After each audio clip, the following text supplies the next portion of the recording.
Trust takes years to build, seconds to break, and forever to repair. Now, why am I talking about this today? Sadly, recently we had a big mess up by a company I've been recommending and using for quite a while now, and that company is Ledger. Ledger is arguably the leading hardware wallet producer by market share and the hardware wallet that I use and trust my cryptocurrency with. However, recently they really messed up and it's coming back to bite them. And honestly, I'm not sure how the company will get out of it, but in this video, I just want to run you through the story, see what happened, and tell you what I'll be doing with my cryptocurrency going forward. But just to circle back on the story, what actually happened, Ledger recently, a few days ago, came up with a new service, what they call Ledger Recovery. I'll show you in a second exactly how that works and what it means, but basically it's a way for people, in case they forgot their private keys, which is actually the fundamental basics of having a hardware wallet.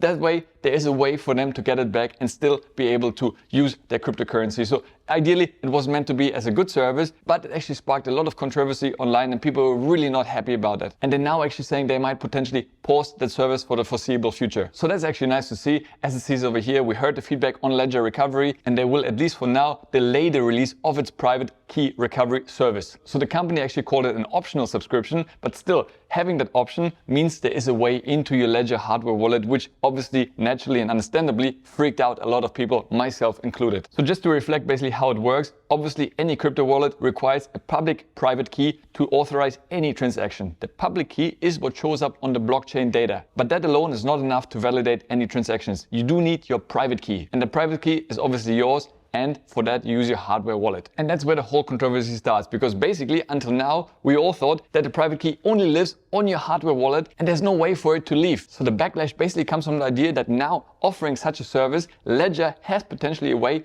into your hardware wallet to extract the key. And obviously there's certain ways how they encrypt it and spread it across different services. I'll show you in a second how that works. But still, the fact that they do have that back door in a way leaves a lot of people, myself included, with a sour taste. So when we head over to ledger.com/recover, here you get an idea how the new service is supposed to work. So basically it's something for beginners who really struggle to understand how a hardware wallet works, or who are nervous to take self-custody of their coins, lock it up in the safe, and look after that 24-word seed phrase, which is obviously the main protection of your money. So a lot of people feel uncomfortable, and for such people, they want to roll out the service of Recover, which is basically a paid subscription and helps them to recover in case they lost their seed phrase. So as it says over here, this is in case you lose your seed phrase, etc. You can use that to recover your seed phrase. How it works, as I describe it over here, your private key serves as a starting point, which you have on your hardware wallet. Then you're going to set up a Ledger Recovery login. And not only that, you actually have to verify your identity using an ID card. And for me, that's yet another red flag, because honestly, the whole point of not having KYC is a strong appeal for cryptocurrency. Now, basically, I have to tie up my cryptocurrency with my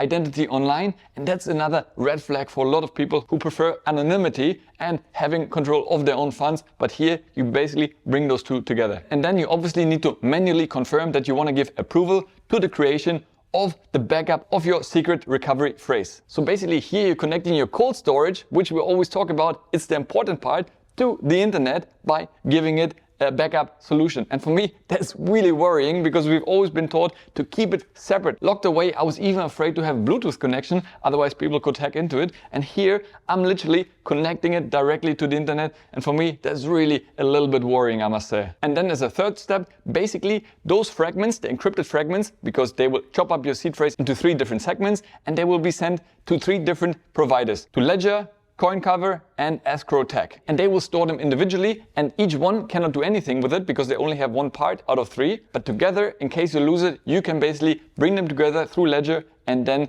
get your seed phrase back. So in case you lost your private key, you can basically go onto Ledger Recover, collect your Ledger hardware wallet, confirm your personal details, do the ID verification, and then Ledger will take care of the rest, contact the other providers, and obviously then send you the secret recovery phrase. Since the service is not live yet, obviously they paused it for the time being due to the backlash, but there was a saying it will cost around 10 euros per month to have that subscription service. So in theory, it sounds pretty nice to have a subscription service and feel comfortable knowing that your private keys are backed up. But once again, that's the whole point of taking self-custody of your private keys, because that way you will be the only person in charge of it. Nobody else has access to it. Otherwise, you might as well just leave it on a crypto exchange such as Nexo or Binance, because that way it's even easier for you to use your cryptocurrency and transact, right? The whole point of going through the motions of getting it off the exchange, of the hot wallet and bring it into the cold wallet, that you and only you have access to that. Now you actually pay money to somebody to take custody of your private keys, which is the most essential part. It's the equivalent of locking up a lot of money in your own safe and then giving the key to a stranger and then actually pay him money and hope that he takes better care of your key than you would yourself. I mean, for me, it just defeats the purpose. So obviously even Ledger by now realized that this probably wasn't the smartest move. Not only that they introduced the service, but also the way they did it, because it wasn't a big announcement that they did. Instead, it was actually communicated in one of the updates when you see the update release notes, and it was just one line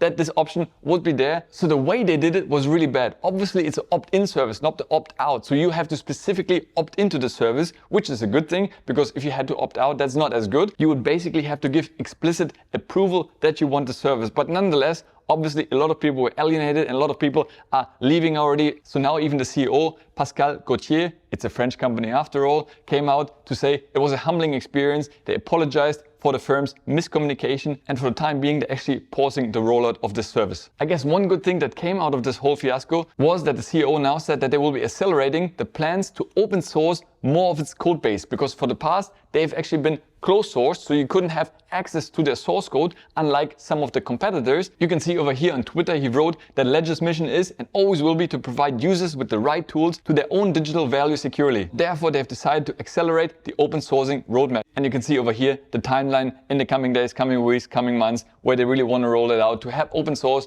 And that I think is a good thing, because then you can really know, are there any backdoors? What's happening with the code? Because otherwise, if you can't see it, you basically have to trust them blindly without verifying. And I think the whole thing of blockchains and crypto technology is to be able to verify transactions. So having open source definitely, I think, gives more confidence back to the people. Another point of concern after having gone through all this, basically now begs the question, would it be possible for governments to have access to a person's cryptocurrency wallet? And now they have the KYC. Is there a way for governments to access and potentially seize the crypto of certain users? So here in an interview with the CEO, basically the question was, if courts order two providers, for example, Ledger, CoinCover or Tessie, obviously these are all three, so only two of them, to provide the pieces they store, can they take control of the customer's wallet? And he answers, if states were to request it from a cryptographic point of view, yes, it would be possible. And that's really scary. So basically the CEO confirms that governments can have access to your private keys. And that's really scary, because ultimately the whole point, once again, of having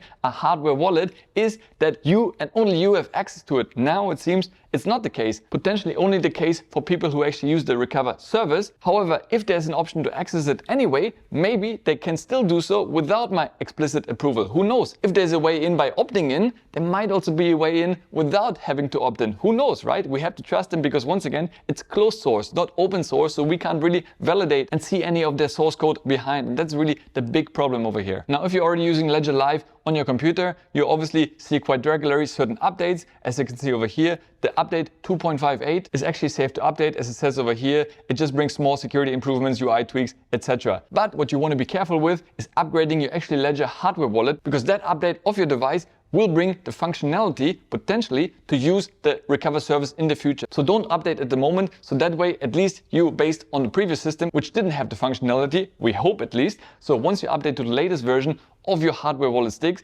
then you could potentially, once the service is rolled out, opt into the service. But at the same time, just because you could and might potentially opt in or not, there is that feature and functionality which also hackers might potentially explore. So I'm really advising against updating your hardware wallet at this stage. Now, of course, a lot of people are freaking out. As I said, they're destroying their ledgers, moving to others, and rightfully so, right? I'm also definitely nervous and checking what I can do for the time being. I'm definitely not sending my money back to the crypto exchange, because honestly, it defeats the purpose, and I think it's still safer with my ledger than keeping it on an exchange, because with the exchange, you also have the liquidity risk, right? There's one thing of being hacked. Another one is having enough liquidity. And that's what we've seen with FTX. They didn't get hacked. They just didn't have enough money to repay people when they withdrew their crypto. So you're basically going to have double the risk on an exchange than you would have with your hardware wallet. So I still think hardware wallet is the way forward. But the question is it going to be Ledger, or should we look for other companies? And the answer is, honestly, I don't know. We've also seen Trust Wallet, another popular hardware wallet that had a vulnerability end of last year, where basically hackers found a way in to explore some of their cryptocurrencies of users as well. Then we have the popular Trezor wallet, which is probably the closest competitor to Ledger. But yesterday came out an article where apparently a crypto security firm claims to have the ability to physically hack a Trezor wallet. So if they have it physically, they find a way in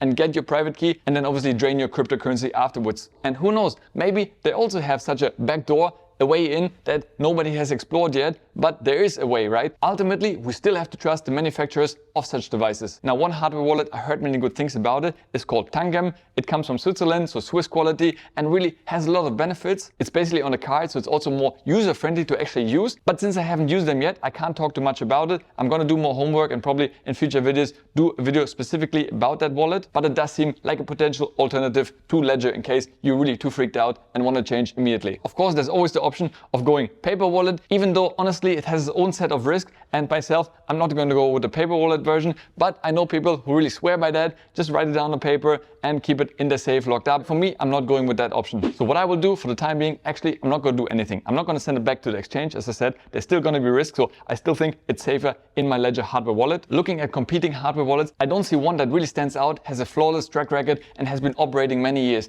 A lot of them have come out recently, but they've only been operating 1-2 years. So for me, having a long track record is also important. But one thing I will certainly not do, and I recommend you the same, is to update my actual hardware wallet software on the device itself. You can do it on the Ledger Live, but not the device, because this way you definitely don't have the option and functionality of potentially being enrolled into Ledger Recover. And if ever that was to come out, please, I really strongly recommend you against signing up to such a service, because it really defeats the whole purpose of having a hardware wallet. So make sure you're not signing up to this. It is opt-in, as they say, so you would have to specifically give your consent. So don't do that. Make sure you keep your private keys private, as it says, and you are the sole custodian of your keys. So for the time being, I just keep it as it is, not updating. I will see where Ledger moves from here. Hopefully they will go more open source. I think it's going to be a good direction for the company. But of course, at the same time, I will keep on looking for alternative products which potentially look more secure. And then in the future, decide if I want to move my Ledger holdings to a new hardware wallet